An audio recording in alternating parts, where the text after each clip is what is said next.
চোর ধরো জেল ভরো, চোর ধরো চোর ধরো।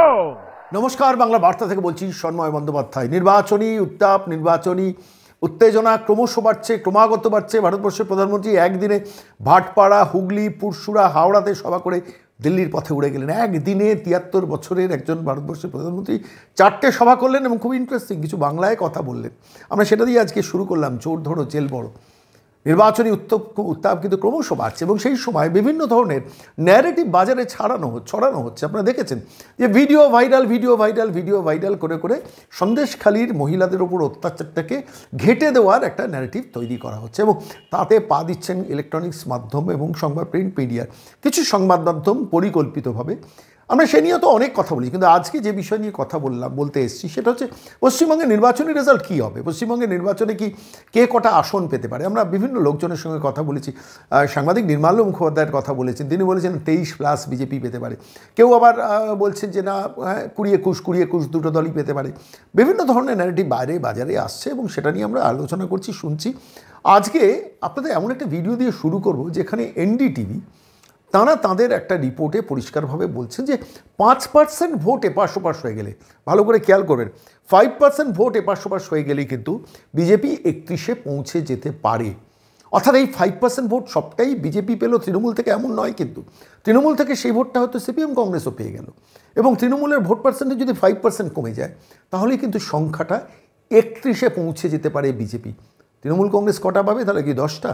কংগ্রেস কটা পাবে কি 1টা নাকি 11টা? বাকি 11টা তৃণমূল কংগ্রেস পাবে।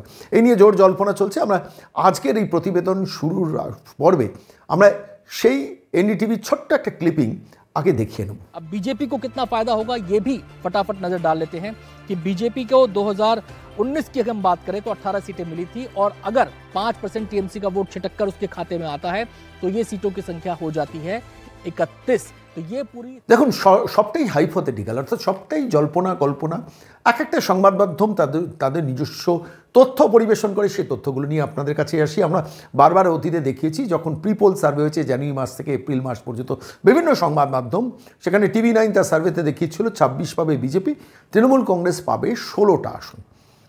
নিউজ 18, সেই নিউজ 18-এর মতো সংবাদ মাধ্যম যারা তৃণমূল কংগ্রেসের একটা প্র্যাকটিক্যালি প্রচারক হিসেবে কাজ করে, তারা পর্যন্ত বলেছেন যে 25টা পাবে বিজেপি, 17টা পাবে তৃণমূল।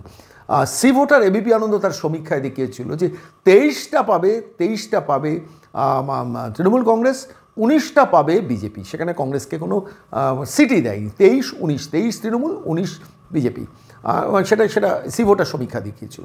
কিন্তু পরবর্তীকালে আরও প্রায় 6টা সমীক্ষা, সর্বভারতীয় সংস্থা সমীক্ষা যে রিপোর্টগুলো দেখিয়েছিল, সব ক্ষেত্রেই 22, 23, 21, 25 বিজেপিকে সিট নাম্বার দিয়েছিল এই পশ্চিমবঙ্গে। এই প্রথম দেখলাম 31-এ দাঁড় করালো TV9, সাবজেক্ট টু যে ওই 5% ভোট যদি শিফট করে।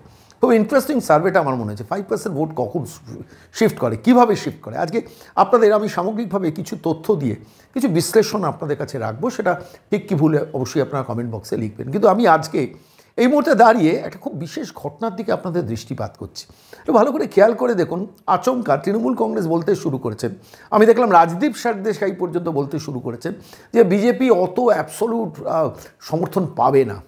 এটাও কিন্তু একটা নতুন ন্যারেটিভ তৈরি করার চেষ্টা হচ্ছে। দেখুন, বিজেপি কটা পাবে, তৃণমূল কটা পাবে বা কংগ্রেস কটা পাবে, এগুলো তো সবটাই মানে সার্ভে রিপোর্টের ওপর বেরিয়ে আসতে পারে অথবা অ্যানালিসিসে বেরিয়ে আসতে পারে। তো সেই অ্যানালিসিস এতদিন হলো না। ঠিক এই সময় যখন চতুর্থ দফা নির্বাচন শুরু হচ্ছে, তৃণমূল কংগ্রেসের নেতারা বলতে শুরু করেছেন, মমতা বন্দ্যোপাধ্যায় কয়েকদিন ধরেই বলছেন যে না বিজেপি 200 ক্রস করবে না। কেউ বিশ্বাস করে না, তিনি নিজেও বিশ্বাস করে না বলেছেন। কিন্তু তৃণমূল মানে এই যে নতুন ন্যারেটিভটা তৈরি করা হচ্ছে যে বিজেপি 350, 325 এত পাবে না, 300-র আশেপাশে পেতে পারে এবং কেউ বলছেন 200+ হতে পারে, এরকম ঘটনাও বাজারে ছড়িয়ে দেওয়া হচ্ছে। তার কারণ দক্ষিণ ভারতে কিছু জায়গায় ভোটের পার্সেন্টেজ কম হয়েছে। আমার নিজস্ব একটা স্থির বিশ্বাস আছে, আমি আপনাকে সেই বিশ্বাসের জায়গা থেকে বলছি, বিজেপি অ্যাবসোলুট ক্ষমতায় যাবেন। সেটা 272 হবে না, 300 হবে না, 325 হবে না, 350 হবে, যাই হোক না কেন অ্যাবসোলুট মেজরিটি বিজেপি পাবে। এবং একটা তথ্য আপনাদের প্রসঙ্গক্রমে দিয়ে রাখি, সর্বভারতীয় মিডিয়াগুলো যারা বিশেষ করে রাজদীপ সরদেশাই, তার স্ত্রী সাগরিকা ঘোষ, আপনারা জানেন তৃণমূল কংগ্রেসের যিনি রাজ্যসভার সদস্য হয়েছেন, ফলে তাঁর নিজস্ব ইউটিউব ফোরাম থেকে রাজদীপ সরদেশাই এই ন্যারেটিভটা ভাসাচ্ছেন এবং এটা একদম তৃণমূল কংগ্রেসের লাইনে আচ্ছা বলুন তো, ভারতবর্ষের মাটিতে দাঁড়িয়ে কংগ্রেসের অবস্থাটা কি? এই একটা সিম্পল জিনিস অ্যানালিসিস করলেই, বিশ্লেষণ করলেই কিন্তু যে নতুন ন্যারেটিভটা তৈরি করা হচ্ছে সেটা সম্পূর্ণ ধুয়ে মুছে সাফ হয়ে যাবে। রাহুল গান্ধী কোনো ইম্প্যাক্টই ফেলতে পারছেন না। এটা তো গেল একটা দিক। দ্বিতীয় দিক, এনডিএর ফরম্যাটের মধ্যে যেটা আমরা কেউ আলোচনা করছি না, যে ধরুন উড়িষ্যা বিজেপি এবারে অনেক বেশি সংখ্যক সিট পাবে, উড়িষ্যা থেকে শোনা যাচ্ছে 14-8 এরকম একটা সংখ্যা শোনা যাচ্ছে। নবীন পটনায়কের দল 8টা পাবে। নবীন পটনায়ক কিন্তু বিজেপির সঙ্গেই থাকবে। ধরুন উড়িষ্যা থেকে 14-8 যদি হয়, 14টা বিজেপি, 8টা যদি নবীন পটনায়ক পান, তাহলে এন্টায়ার 22টাই কিন্তু বিজেপির সরকারের পেছনে সমর্থনে দাঁড়াবেন।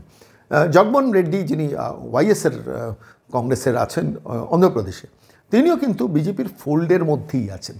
তো অস্বীকার করলে চলবে না। এরকম খুচরো খুচরো ছোটো ছোটো ছোটো ছোটো টুকরো টুকরো প্রচুর দল আছে বিজেপির নামে যারা জিতবে না। ধরুন আমি বলছি নীতিশ কুমার, তিনি যে কটা সিট জিতবেন সেটা তো বিজেপির ফোল্ডেই যাবে।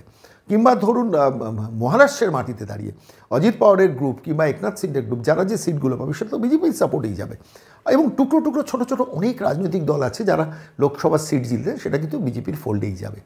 ফলে যে আলোচনাটা বাতাসে ছড়ানো হচ্ছে সেই আলোচনাটা কিন্তু একদম অপ্রাসঙ্গিক। তার কারণ যে নতুন একটা বিকল্প তৈরি হতে পারে। দেখুন ইন্ডি জোটে কী হলো আপনারা ভালো করে ভেবে দেখুন।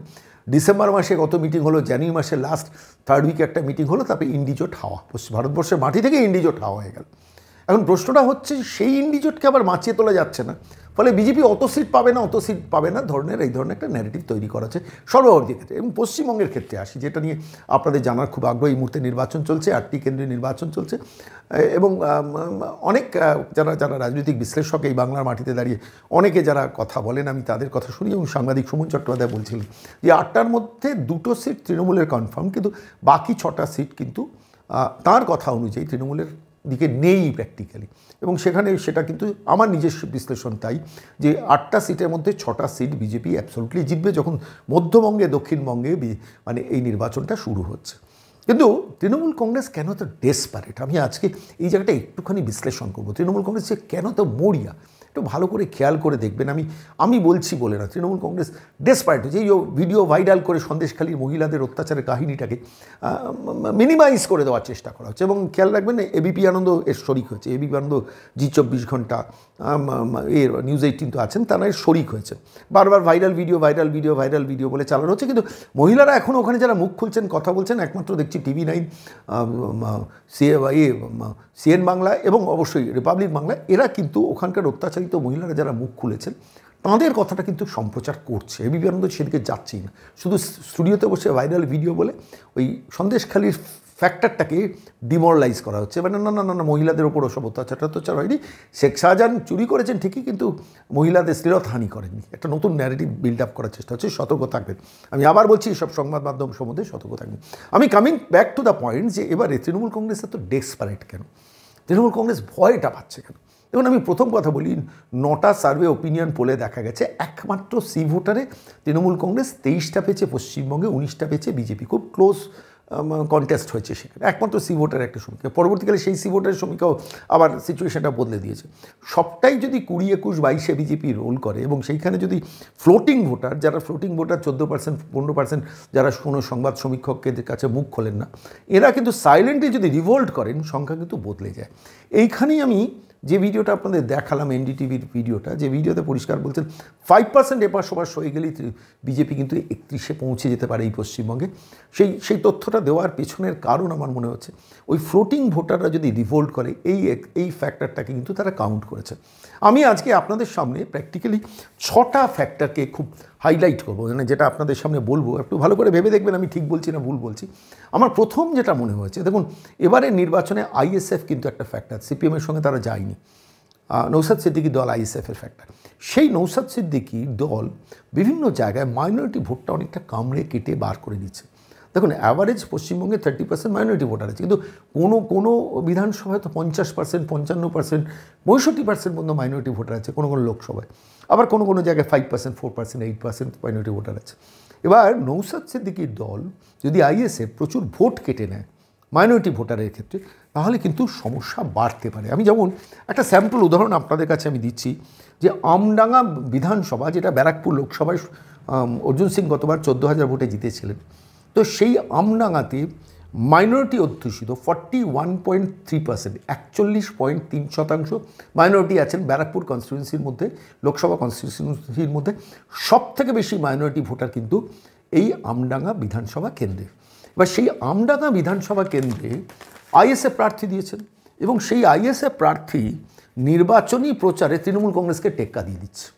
খুব ইন্টারেস্টিং না ফ্যাক্টরটা? আপনারা ভালো করে, আমি আইএসএফ ফ্যাক্টর দিয়ে আমি শুরু করলাম কেন, একটু ভালো করে খেয়াল করে দেখুন। ঠিক, আইএসএফ প্রার্থী নির্বাচনী প্রচারে হোর্ডিংয়ের দিক থেকে তৃণমূল কংগ্রেসকে টেক্কা দিয়ে দিচ্ছে। আপনারা হয়তো বলবেন, শোনবাবু আপনি স্টুডিও থেকে বসে সব কথা বলছেন। না, আমি স্টুডিও থেকে বসে কথা বলছি না। তৃণমূল কংগ্রেসের যিনি ওখানকার লোকাল বিধায়ক, তাঁর একটা বক্তৃতার ক্লিপিং, অডিও ক্লিপিং আমি আপনাদের কাছে শোনাবো, যেখানে তিনি বলছেন যে আরে যে লোকটা আইএসএফের 10টা ব্যানার ঝোলানোর ক্ষমতা নেই, আমাদের থেকে আইএসএফের ব্যানার বেশি। ভালো করে শুনুন, আমাদের থেকে আইএসএফের ব্যানার বেশি। তিনি অবশ্যই একটা যুক্তি দিয়েছেন, মানে এই যুক্তি তো সবাই দেয়, তিনিও দিয়েছেন যে অর্জুন সিং আইএসএফের প্রার্থীকে 50 লক্ষ টাকা দিয়ে দিয়েছেন। আমার মনে হয় না, ইটস নট দ্যাট ইজি। হ্যাঁ, আইএসএফকে ব্যাকিং করার, প্রমোটিং করার রাজনৈতিক স্ট্র্যাটেজির একটা অঙ্ক হতে পারে, কিন্তু তিনি তৃণমূল কংগ্রেসকে মাইনরিটি অধ্যুষিত 41.5%, যে আমডাঙ্গাতে মাইনরিটির রয়েছে, মানে ভোটার রয়েছে, সেইখানে ঘুরিয়ে দেবে। এটা খুব ইন্টারেস্টিং। মানে সেইখানে আইএসএফ প্রচারে তৃণমূলকে টেক্কা দিয়ে দেবে। ফলত আইএসএফ কিন্তু বেশ কিছু জায়গায় ফ্যাক্টর হবে। দক্ষিণবঙ্গে আমি আপনাদের বলছি, প্রচুর জায়গায় টুকরো টুকরো টুকরো টুকরো ফ্যাক্টর হবে, কিন্তু ভোটের বাক্সে শেষ পর্যন্ত কতটা ভোট টানবে, তৃণমূলের ভোটই যাবে। কিন্তু এরা কিন্তু বিজেপির ভোটার নয়, এটা তৃণমূলের ভোটার। এবং এরা হয়তো কেউ কেউ সিপিএমকে দিত, এটা তৃণমূলের ভোটারকে এই আইএসএফ টেন নিচ্ছে, এটা একটা ফ্যাক্টর। আমি আজকে সেই অডিও ক্লিপিংটা এই মুহূর্তে আপনাদের শোনাবো, শুনলেই বুঝতে পারবেন আমি যা বললাম যে কিভাবে আইএসএফ একটা ফ্যাক্টরে পরিণত হয়ে যাচ্ছে। আমার যে বন্ধুরা আইএসএফ করছেন তাদের বলবো, এই আইএসএফ তোমরা কেন করছো? তোমার এই প্রার্থীকে জিজ্ঞাসা করে দেখো, তোমার প্রার্থী জিতবে কি জিতবে না। এসে বিজেপির সহায়ক হিসেবে আমার কাছে পরিষ্কার খবর আছে, অর্জুন সিং এর কাছ থেকে 50 লক্ষ টাকা নিয়েছে। আমি ওকে চিনি, আমার ভাইয়ের সঙ্গে কোর্টে প্র্যাকটিস করে। 10টা ব্যানার বানানোর ক্ষমতা আমার নেই, সেই আর্থিক অবস্থার মধ্যে আছে। আর ব্যানারে আমাদের থেকে বেশি ছেড়ে দিয়েছে, আপনারা কেউ করেন।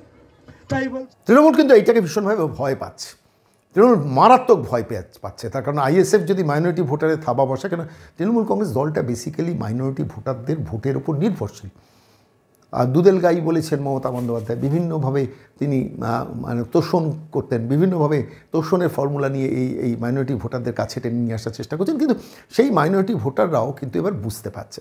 এবার ধরুন, আমি এবার দ্বিতীয় এক্স ফ্যাক্টরের দিকে আপনাদের নজর দেবো, যে কী কারণে মমতা বন্দ্যোপাধ্যায় ভয় পাচ্ছে। আচ্ছা, কংগ্রেস সিপিএম কোনো পকেটে যদি ভালো ভোট পায়, তাহলে সেটা কার ক্ষতি? তৃণমূলের ক্ষতি না বিজেপির ক্ষতি? কেউ কেউ বলছেন বিজেপির ক্ষতি। কেন ক্ষতি? যে না, তৃণমূল বিরোধী ভোটটা কংগ্রেস সিপিএম টেনে নিচ্ছে। আমি বলছি আপনাদের কাছে আমার বিশ্লেষণ, কংগ্রেস সিপিএম যেখানে যেখানে ভোট টানছে, সেই ভোটটা কিন্তু প্র্যাকটিক্যালি তাদের মধ্যে একটা বড় অংশের মাইনরিটি ভোটার আছে। ফলে কংগ্রেস সিপিএম কিন্তু একটা এক্স ফ্যাক্টরে কাজ করছে। আমি একটা ছোট্ট উদাহরণ দুটো আপনাদের দেবো, মালদা উত্তর এবং মালদা দক্ষিণ। মালদা দক্ষিণের প্রার্থী হয়েছেন ঈশা খান, যিনি ডালু বাবুর জায়গায় দাঁড়িয়েছেন, তার পুত্র দাঁড়িয়েছেন। আর মুস্তাক আহমেদ দাঁড়িয়েছেন মালদা উত্তরে। এরা ওখানে 50%-এর আশেপাশে সমস্ত মাইনরিটি ভোটার আছেন মালদা উত্তর, মালদা দক্ষিণে। মালদা উত্তরে আছেন বোধহয় 45%, সেটা একটু বেড়েছে, মালদা দক্ষিণে একটু বেশি আছে। এইখানে এই মুস্তাক আহমেদ এবং ঈশা খান চৌধুরী, তারা যে ভোটটা টেনে নিচ্ছেন, সেই ভোটটা কিন্তু আলটিমেটলি ম্যাক্সিমামটা মাইনরিটি ভোট। বিজেপি কিন্তু এখানে হিন্দু ভোট কনসলিডেশন করছে।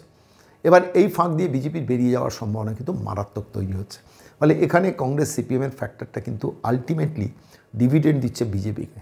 কোনো জায়গায় কংগ্রেস সিপিএম অ্যান্টি এসটিমেশন ভোট টানতে পারেন, বিভিন্ন দক্ষিণবঙ্গের বিভিন্ন সিটে ভোট কনসলিডেশন করছেন বামপন্থীরা, কিন্তু মাইনরিটি ভোটারের এলাকায় কংগ্রেস সিপিএম একটা মারাত্মক এক্স ফ্যাক্টর হিসেবে কাজ করছেন।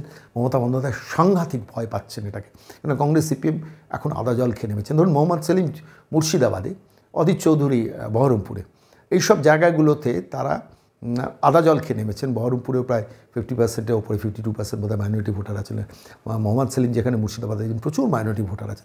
ফলে সেই মাইনরিটি ভোটাররা টানলে তো সেটা তৃণমূলের ভোট ব্যাংক, সেইটা যদি চলে আসে মোহাম্মদ সেলিমের দিকে এবং তৃণমূল যদি মিনিমাইজড হয় এবং মোহাম্মদ সেলিম যদি একটা ভোট পায়, তখন বিজেপি হিন্দু ভোট কনসলিডেশন, কারণ যেহেতু যেখানে মাইনরিটি ভোটার প্রচুর সেখানে হিন্দু ভোটার কনসলিডেশনটা মারাত্মক হয়, অর্থাৎ সমস্ত হিন্দু এক কাট্টা হয়ে ভোটটা দিয়ে দেবে বিজেপিতে, দিতে পারে বিজেপিতে। এটা মমতা বন্দ্যোপাধ্যায়ের এক্স ফ্যাক্টর হিসেবে কাজ করছে।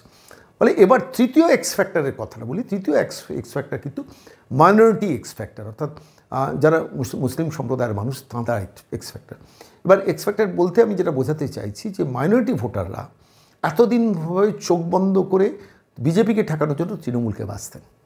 এখন সেই মাইনরিটি ভোটারদের মধ্যে একটা সামান্য 1-2% স্প্লিট কি 3% স্প্লিট হয়ে গেছে, তারা বিজেপির দিকে চলে গেছে। আমি পকেটে দেখছিলাম টুকটুক করে তাদের লোকাল কিছু ইন্টারেস্টের জন্য তারা বিজেপির সঙ্গে হাত মিলিয়ে দিয়েছেন, তৃণমূলকে সরানোর জায়গায় সরিয়ে দিয়েছেন। প্রার্থীকে ভালো লাগেনি সেটা হয়েছে 2-3% সেটা। কিন্তু মাইনরিটি ভোটারদের যেটা ক্যালকুলেশনটা হয়েছে সেটা হচ্ছে যে এবার আমরা একটু বদলে দেখি। অ্যান্টি এস্টাবলিশমেন্ট ভোটাররা এমন মানে অ্যান্টি ইনকামবেন্সি বা অ্যান্টি এস্টাবলিশমেন্ট অর্থাৎ শাসককে বদলানোর তাগিদটা বিজেপি দেখিয়ে আর আটকানো যাচ্ছে না।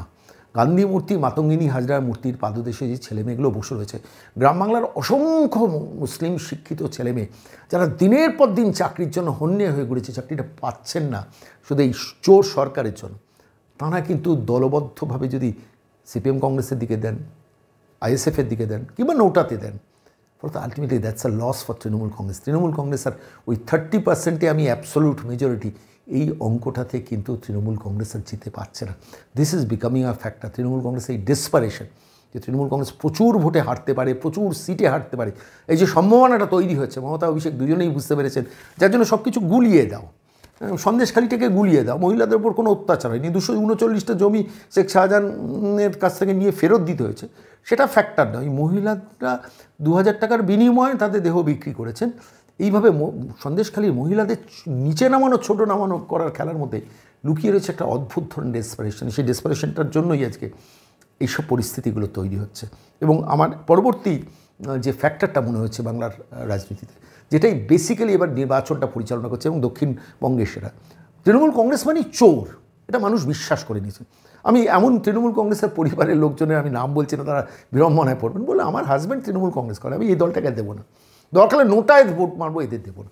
ভদ্রমহিলা বলছেন আমাকে, বলছেন একে ভোট দেবো না, একে ভোট দেওয়া মানে শর্মাবু আপনি যেটা বলছেন, টেলিফোন করে বলছেন আমার পরিচিত লোক, ঠিকই যে এই দলটাকে ভোট দেওয়া যায় না, আপনিও তো তৃণমূল কংগ্রেসের মিছিলে বেরোতেন এক সময়, বলে বেরোতাম, আর বেরোই না।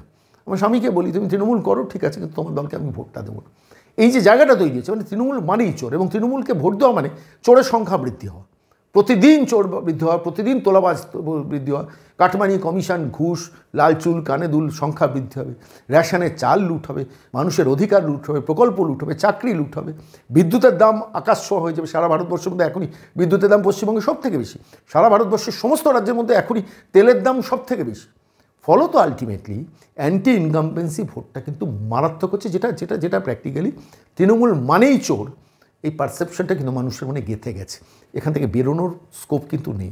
আমি পরবর্তী ফ্যাক্টর যেটা বলবো, যে ফ্যাক্টরটা আমার কাছে খুব ইম্পর্টেন্ট মনে হচ্ছে, পঞ্চায়েতে ভোট লুট। এই লাস্টে পঞ্চায়েতটা হয়েছে, মানুষকে ভোট দিতে দেওয়া হয়নি, কত মানুষের অধিকার লুণ্ঠিত হয়েছে, গণনার দিন পর্যন্ত মানে সমস্ত চৌপাট করে দেওয়া হয়েছে। মানুষের ক্ষোভ যন্ত্রণা 2018-র এফেক্টটা কিন্তু ভালো করে খেয়াল করুন 2019-এ পড়েছে। 2019-এ যার জন্য 18টা সিট বিজেপি পেয়েছিল, এবারেও সেটা আছে। এটা কিন্তু একটা খুবই ইম্পর্টেন্ট একটা ফ্যাক্টর। আমি শেষ করব যে ফ্যাক্টরটা দিয়ে, সেটা হচ্ছে দেখুন, ভারতবর্ষের মাটিতে স্থায়ী, স্থিতিশীল, শক্তিশালী একটা সরকার, দিনের শেষে লোকসভা ভোট কেন্দ্রে যখন দাঁত মাসতে মাসতে মানুষ ভোটটা দিতে যাবেন, না বিজেপি কি ভোটটা দিই, কারণ there should be a strong government in the centre. এই বোধ এবং চেতনা কিন্তু চালিত করবে একটু সামান্য পড়াশোনা যাদের মধ্যে আছে তাদের, এবং তৃণমূলকে তাড়াতে হবে এই বোধ এবং চেতনাটাও কাজ করবে, যার জন্য বহু বামপন্থীরা তৈরি হয়ে গেছেন যে বামপন্থীদের সারা জীবন ভালোবাসবো, পরবর্তীকালেও ভোট দেবো, কিন্তু এই ভোটটা আগে তৃণমূলকে তাড়াই। ভালো করে খেয়াল করবেন আপনারা যারা দর্শক, আপনাদের মনের মধ্যেও এই চেতনা কাজ করবে। বামপন্থীরা জিততে পারবেন না, 10-11-12% ভোট পেতেও তৃণমূলকে সরানো যাবে না। সেইখানে দাঁড়িয়ে এই বোধ এবং চেতনাটা তৈরি হচ্ছে যে লেটস ফরগেট এভরিথিং, এখন আপাতত তৃণমূল তাড়ানোর জন্য বিজেপিকে ভোট দিয়ে ক্ষমতায় নেই, পরবর্তীকালে বিজেপির বিরুদ্ধে ভোটটা দেবো, এই বোধ এবং চেতনা কাজ করছে। আর তারই মধ্যে ভারতবর্ষের প্রধানমন্ত্রী নরেন্দ্র মোদী জমিয়ে দিয়ে গেলেন খেলাটা। দক্ষিণবঙ্গে যে 4টে সভা করলেন, ভাটপাড়া, পরশুরা, হুগলি এবং হাওড়া, আমি ফলো করছিলাম বক্তৃতাগুলো, নতুন ধরনের বক্তৃতা। উত্তরবঙ্গে যে স্টাইলে বক্তৃতা করেছেন, একটানা বক্তৃতা করেছেন, চলে গেছে। এবারে কিন্তু একদম মানে বাংলাতেও বলছেন চোর ধরো জেল ভরো, এবং যে ইস্যুগুলো অ্যাড্রেস করছেন খুব ইম্পর্টেন্ট, পার্টিনেন্ট এবং লোকাল ইস্যুগুলোকে ধরছেন। যেমন ধরুন বিদ্যুতের দাম, সিএসসি এবং রাজ্য বিদ্যুৎ পর্ষদ মমতা বন্দ্যোপাধ্যায়ের দয়ায় যেহেতু সিএসসি প্রচুর গোয়েঙ্কা টাকা দেয়, এমন একটা রেট হয়ে গেছে, দাম হয়ে গেছে, মানুষ তো নাভিশ্বাস উঠেছে। নরেন্দ্র মোদী সেটাকে টাচ করলেন। কীভাবে বলেন যে সৌর বিদ্যুতের ব্যবস্থা করছি, যেখানে আপনার ইলেকট্রিসিটি বাড়িতে খরচ করার জন্য আপনাকে কোনো টাকা খরচাই করতে হবে না, উল্টে পরবর্তীকালে সৌরশক্তি আপনি তৈরি করে সেটাকে বিপণন করতে পারবেন। This is something Bengal wants. Bangla শিল্প চায়, বাংলা টাটাকে ফিরিয়ে আনতে চায়, বাংলা কর্মসংস্থান চায়, বাংলা ব্যবসা চায়। আর দিনের শেষে বাঙালি শুনতে চায় যে আমি চোর নই। মোদি সেই সেন্টিমেন্টগুলোকে নাড়িয়ে দিয়ে চলে গেলেন একটার পর একটা। সভা খুব ইন্টারেস্টিং, কমিউনিকেটিভ। একজন বৃদ্ধা হঠাৎ দেখেছেন ভিড়ের মধ্যে বসতে পারেননি, বক্তৃতা থামিয়ে বললেন, এসপিজিকে বলেন, ওই যে বয়স্কা মহিলা বসতে পারছেন না, ওকে আগে বসানোর ব্যবস্থা করুন। তারপর সেই ভদ্রমহিলাকে চেয়ার দিয়ে বসানোর ব্যবস্থা হলো। ভদ্রমহিলার দুটো হাত তুলেন, নরেন্দ্র মোদী দূর থেকে বলেন, মা আপনার আশীর্বাদ আমি পেলাম। এই যে নতুন স্টাইলের প্রচারটা, এটা খুব ইন্টারেস্টিং। দিনের শেষে 4টে সভা, বাংলাকে হয়তো আরও কয়েকটা সিটে এগিয়ে দিয়ে গেল বিজেপিকে।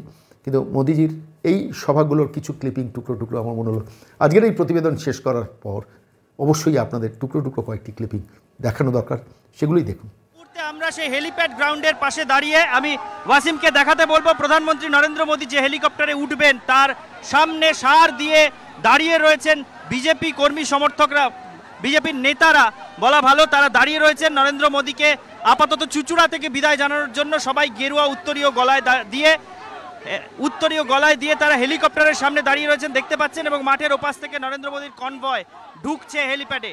আর ঠিক উল্টো দিকটা একবার ওয়াসিমকে দেখাতে বলবো, এই হেলিপ্যাড গ্রাউন্ডের এই ব্যারিকেড ঘিরে কি পরিমাণ লোকজন দাঁড়িয়ে রয়েছেন। যতটা ভিড় মাঠে ছিল ততটাই ভিড় হেলিপ্যাড গ্রাউন্ডের এই ব্যারিকেড জুড়ে। নরেন্দ্র মোদীকে চুচুড়া থেকে বিদায় জানানোর জন্য সবাই জয় শ্রীরাম ধ্বনি শুরু করেছেন। আমরা সেদিকে বিজেপি কর্মী সমর্থকদের উৎসাহটা দেখে নিন, একবার দেখে নিন। মোদি মোদি মোদি মোদি মোদি মোদি মোদি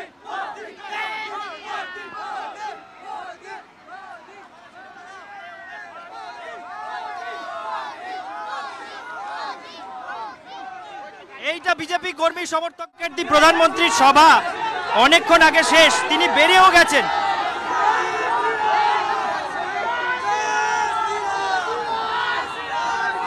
প্রধানমন্ত্রীর সভা শেষ, তিনি বেরিয়েও গেছেন। এখনো এত মানুষ, এখনো উৎসাহ। মোদিজির ওপর লক্ষ লক্ষ কোটি কোটি মানুষের আশীর্বাদ আছে, কেউ কিচ্ছু করতে পারবে না। মোদিজি যেখানেই আসবে সেইখান থেকে শুরু হয় সবকিছু। না, কিন্তু আজকে যে জনসভা হলো, এই জনসভার পরে মানে মোদিজির ভাষণ শেষ হয়ে গেছে প্রায় আধ ঘন্টা আগে, এখনো মানুষজন এইভাবে দাঁড়িয়ে রয়েছে। উৎসাহ।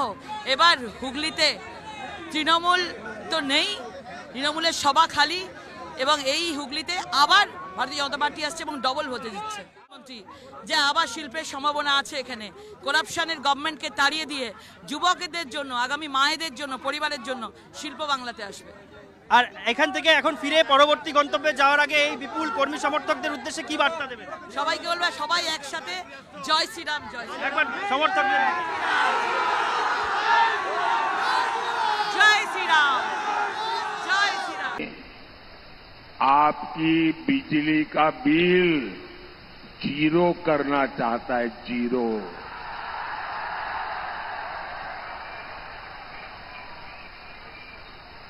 दूसरा, मोदी आपके बिजली बेच करके आप पैसे कमा सके, होम इंडस्ट्री चला सके, ऐसे डबल मुनाफे वाली स्कीम लेकर के आया है। और ये योजना का नाम है पीएम सूर्यघर मुफ्त बिजली योजना। ऑनलाइन रजिस्ट्री चालू है, आप लोग ऑनलाइन उसकी रजिस्ट्री करवाना शुरू कर दीजिए। और योजना क्या है? मोदी सरकार आपको घर की छत के ऊपर सोलर पैनल लगाने के लिए 75,000 रुपीज, 75,000 रुपया देगी। फिर आप बिजली पैदा करेंगे, घर में जीरो बिल से उपयोग करेंगे, जो अतिरिक्त बिजली है वो बेच करके कमाई करेंगे। टीएमसी घोटालों की ओपन इंडस्ट्री चलाती है। यहां का लॉटरी स्कैम भी इसका उदाहरण है। बंगाल की जनता यहां लॉटरी घोटाले में अपनी मेहनत की कमाई गंवा चुकी है।